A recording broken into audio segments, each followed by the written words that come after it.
안녕하세요. 여러분의 건강한 식탁을 비추는 푸드가이드입니다. 오늘은 황금빛 태양의 에너지를 가득 머금고 피어나는 꽃이자 수천 년 동안 인류의 생명력을 지탱해온 위대한 씨앗에 대해 이야기해보려고 합니다. 바로 해바라기 씨입니다. 흔히 간식이나 부재료로 가볍게 소비되는 이 작은 씨앗 속에는 인류의 문명을 지탱해온 장구한 역사와 우리 몸속 세포를 젊게 만드는 놀라운 과학적 기적이 숨겨져 있습니다.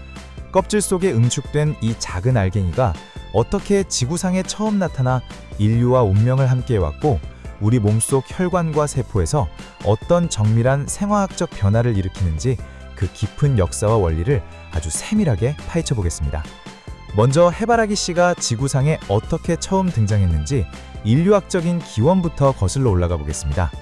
해바라기의 고향은 아메리카 대륙의 중남부 지역인 오늘날의 멕시코와 미국 서부 대평원 지역입니다.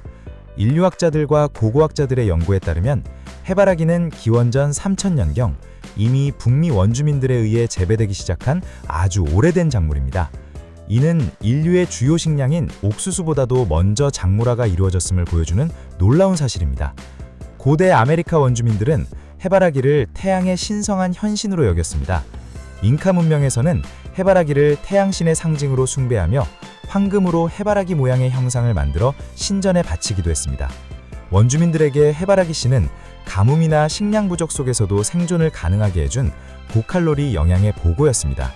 이들은 씨앗을 갈아서 빵을 굽거나 기름을 짜서 피부와 머리카락에 발라 자외선으로부터 몸을 보호하는 약재로 사용했습니다. 이후 16세기 초 스페인 탐험가들이 아메리카 대륙에 발을 들였을 때 이 눈부신 꽃과 씨앗의 가치를 발견하고 유럽으로 가져가면서 전 세계로 전파되는 계기가 되었습니다. 초기 유럽에서는 단순히 관상용으로 재배되었으나 18세기 러시아의 표트르 대왕이 해바라기 씨의 기름 공급원으로서의 가치를 알아보고 대규모 재배를 장려하면서 비로소 전 세계인의 영양식량이자 재배종으로 완벽하게 변모하게 되었습니다. 말 그대로 대륙의 광활한 대지와 태양의 전기가 빚어낸 생명의 유산이었던 셈입니다.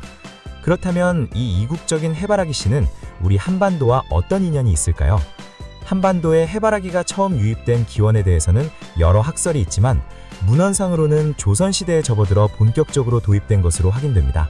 17세기 조선의 학자였던 류중님이 증보살림경제 등의 문헌에서 향일화라는 이름으로 해바라기를 소개한 것이 한국 역사 속 첫 기록으로 꼽힙니다. 우리 조상들은 해바라기가 오직 태양만을 바라보며 피어나는 모습을 보고 충절과 지조의 상징으로 여겨 선비들의 정원에 즐겨 심었습니다. 삼국시대나 고려시대에는 자생종인 다른 국화과 식물들을 약재로 썼던 경험을 바탕으로 조선시대에 들어온 해바라기 역시 단순히 보는 꽃에 그치지 않고 그 씨앗을 향일화자라고 부르며 한방의 귀한 약재로 다루기 시작했습니다.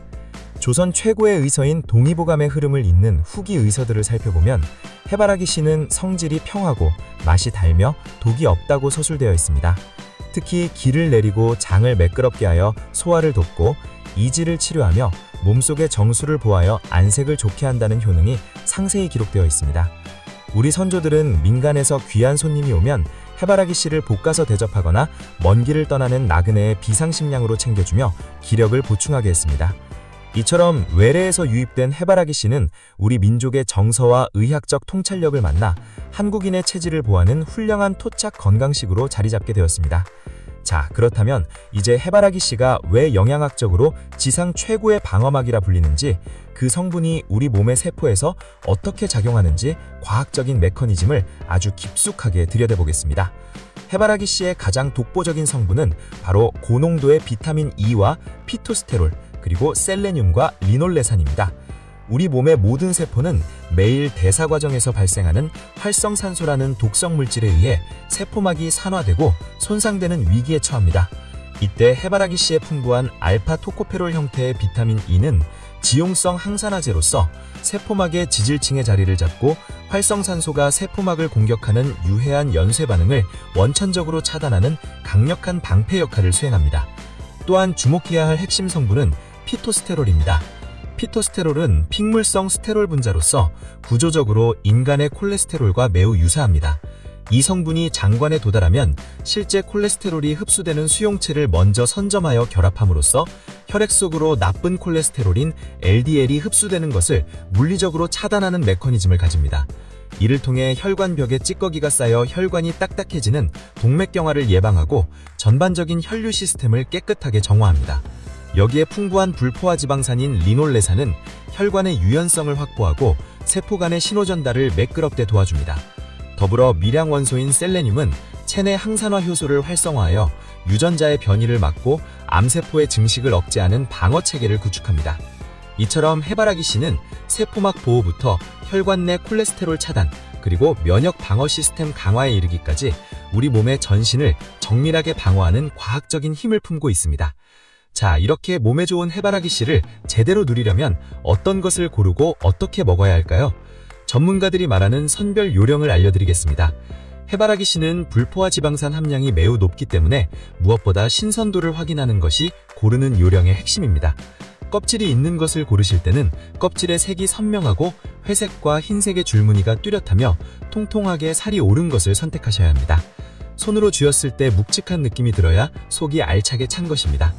알맹이만 있는 제품을 구매하실 때는 색이 둔탁하지 않고 옅은 회백색이나 상아색을 띠며 알갱이의 크기가 일정한 것이 좋습니다. 무엇보다 냄새를 맡았을 때 찌든 기름 냄새나 눅눅한 냄새가 나지 않고 고소한 향이 은은하게 나야 신선한 상태입니다. 만약 쓴맛이 나거나 불쾌한 냄새가 난다면 지방이 산패되어 오히려 몸에 해로운 활성산소를 유발할 수 있으니 절대 피해야 합니다. 이제 이렇게 고른 좋은 해바라기 씨를 일상에서 건강하게 섭취하는 방법을 알아보겠습니다. 해바라기 씨는 열에 약한 비타민 E와 불포화 지방산을 다량 함유하고 있으므로 가장 좋은 것은 가공하지 않은 생과 그대로 드시거나 기름 없이 팬에 아주 살짝만 볶아서 드시는 것이 영양 손실을 최소화하는 비결입니다.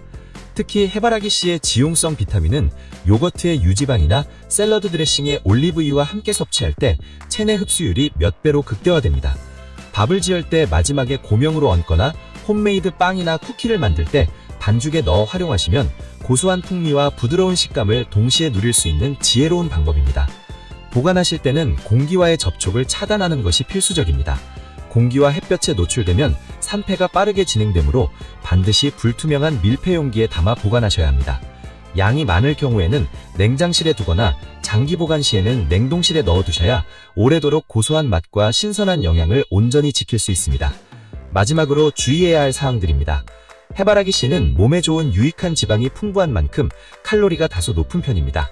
따라서 건강에 좋다고 해서 무작정 과하게 드시는 것은 피해야 하며 하루 권장 섭취량인 한 줌, 즉 약 20g에서 30g 정도를 유지하는 것이 과도한 열량 섭취를 막는 길입니다. 또한 해바라기 씨는 국화과 식물에 속하므로 평소 국화나 쑥부쟁이 같은 식물에 알레르기가 있는 분들은 교차 반응으로 인해 피부 발진이나 가려움증이 나타날 수 있으니 소량으로 먼저 반응을 살펴야 합니다. 아울러 체질적으로 시중에 가공된 해바라기 씨 중 소금이 과도하게 첨가된 제품은 나트륨 과다 섭취로 혈압에 무리를 줄 수 있으므로 가급적 염분이 없는 순수한 무염 제품을 선택하시기 바랍니다. 오늘 이렇게 아메리카 대륙의 고대 신전에서부터 우리 조상들의 동의보감 속 지혜, 그리고 현대 과학이 밝혀낸 세포 방어 메커니즘까지 해바라기 씨에 대한 모든 것을 알아보았습니다. 여러분의 매일의 식탁에 이 태양의 에너지를 담은 작은 씨앗의 지혜를 더해보시는 것은 어떨까요? 지금까지 푸드가이드였습니다. 영상이 마음에 들었다면 구독, 좋아요, 공유 부탁드립니다.